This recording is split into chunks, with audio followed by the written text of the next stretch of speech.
Hi guys, Jenny from On Fire Fit. Is this what you are feeling like these days? If that is the case, I hope that you will stay with me as I talk about morning routine and how it matters for getting out of that kind of a rut. All right, I'll see you in a sec. All right, here are the heels of the day. Admittedly, not the most comfortable shoe. I don't wear these a whole lot because they are not the most comfortable, which is kind of interesting to me because the heel is not that tall, but there's something about the way that they are shaped or the way that they kind of push you forward. But they're okay. I can get through a day if I'm not going to be on my feet a lot. And so, yeah, but my husband got these for me quite a while ago. I love the colors, which is why I still wear them. It's kind of a blush with the black, and I love the little strap around the ankle. So, and again, a brand that I don't think I'll be able to pronounce, but I'll try to put it in the comments. Okay, we are talking in our high heel hallelujah video this week about your morning routine. And when I saw that pumpkin out there this morning and laughed inside thinking about my son doing that, I thought, some days don't you just feel like that? And it seems to really matter to me how I start my day. And that is not the way I start my day in a most productive way. So if you feel like you are stuck in a rut or you are just feeling like you are hung out to dry, then I would encourage you to pick up a morning routine. And I know that some of you leave early for work in the morning or you have kids, and so it's very hard to have a morning routine. But if you can start to incorporate some of these things, even if it's super modified and just short amounts of time, it will definitely set you up for a day that is better than you could have expected. I used to roll out of bed in the morning the time that the kids were getting up. I virtually got out of bed and went in and woke them up. And from that moment on, it was just a rush to get out the door. And I never felt like I had any sense of what I needed to do for the day. I just kind of rolled into the next thing and didn't really have much of a plan. And it didn't feel good, but I didn't really know to do anything different. When I did start to actually set aside time in the morning to do 3 things that I'm going to suggest to you, it made all the difference in the world. Now, I am not going to tell you that this is super easy. It is simple, but it's not easy because you will want to hit the snooze.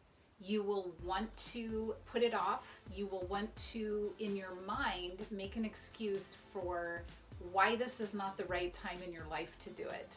Because I've been there and done that. I have definitely been one of those people that thought at some other time in my life, I will have more time and I'll have more of the inspiration and motivation to do this. But when I finally made the decision that I had to start, regardless of what excuse I was making in my mind, then I really started to make it happen. And now it's the best part of my day because I really feel set up.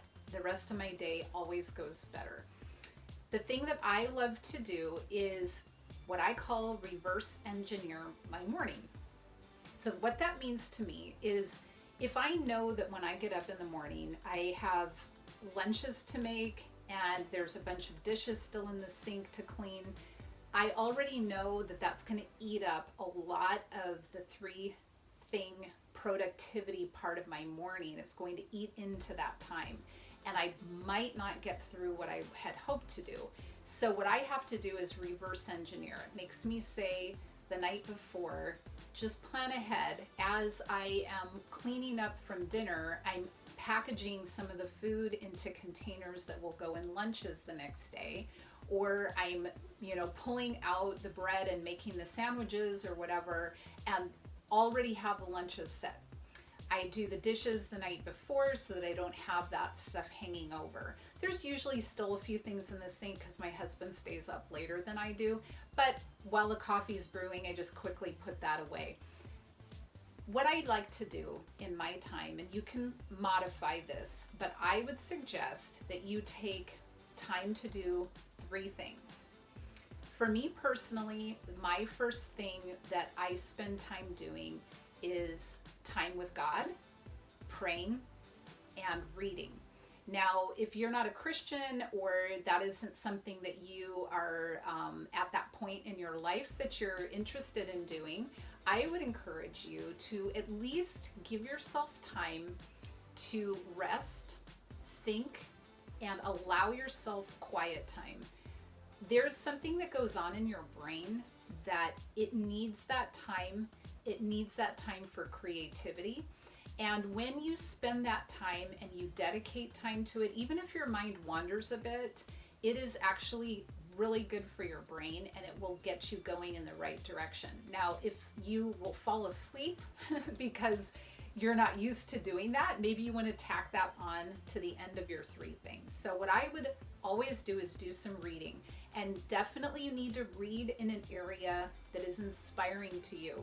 So whatever it is that's making you feel like you've got the hook and the things going through your face like my little pumpkin in the window, you need to concentrate on that particular subject. So you can get books on that, you can read things online that inspire you.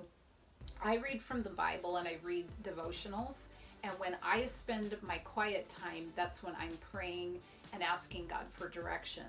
So spending that time in reading, even if it's 10 minutes, is going to make a big difference. So I would say 10 minutes of reading, 10 minutes of giving yourself time to get your brain on track for your day and allowing some creativity to come in.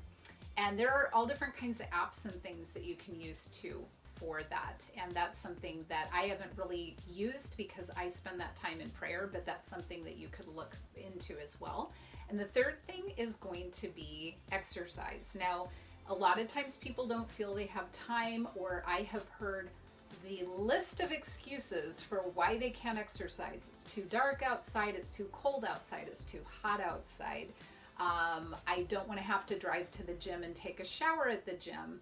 It's too far to the gym. You may come up with as many excuses as you want, but what I want you to think of is one solution that would work. That could be popping in a video that you can do at home, even if all you can get through is 10 minutes of it. It could be 10 minutes of walking lunges and push-ups in your bedroom or in your living room if everybody's still asleep.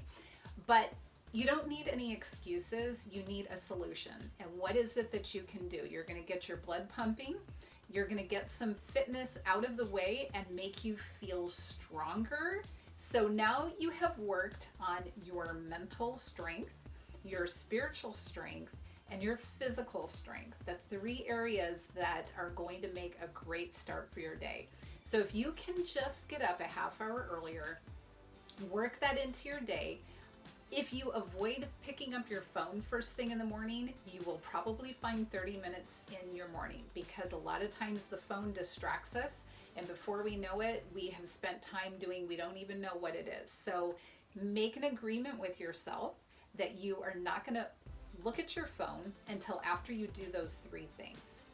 I have gotten to where I love it so much that I get up early enough that I spend more than 10 minutes in each of those areas. But when I first began this process, I didn't spend more than that, and I just gradually added on to it as I realized how inspiring it was for me. So I hope that that would help you. Let me know if that's something that you already do, or if it sounds like something that you are willing to do. I would love to hear from you.